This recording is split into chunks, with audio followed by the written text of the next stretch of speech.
সুবর্ণরেখা নদীর তীরে অবস্থিত ঝাড়গ্রাম জেলার গোপীবল্লভপুর বৈষ্ণব ধর্মাবলম্বীদের কাছে গুপ্ত বৃন্দাবন বা দ্বিতীয় বৃন্দাবন হিসেবে সমধিক পরিচিত।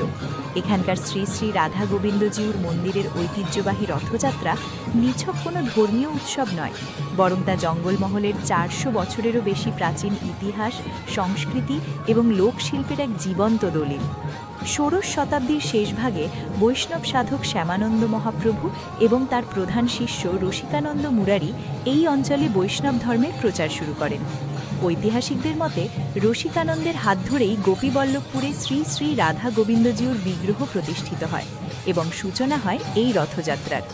পুরীর জগন্নাথ দেবের রথযাত্রার সঙ্গে এখানকার আচার অনুষ্ঠানের কিছুটা সাদৃশ্য থাকলেও গোপীবল্লভপুরের রথে মূলত রাধা গোবিন্দজিউ অধিষ্ঠান করেন, যা এই উৎসবকে এক অনন্য আধ্যাত্মিক মাত্রা প্রদান করে। এই রথযাত্রার প্রস্তুতি কোনো একদিনে সম্পন্ন হয় না, বরং তা একটি দীর্ঘ, সুশৃঙ্খল ও নির্দিষ্ট ধর্মাচার মেনে মূল উৎসবের বহু আগে থেকেই অগ্রসর হয়। পুরীর মতোই বৈশাখ মাসের অক্ষয় তৃতীয়া তিথিতে কাঠ সংগ্রহের মধ্য দিয়ে এখানে রথযাত্রার আনুষ্ঠানিক প্রস্তুতি শুরু হয়।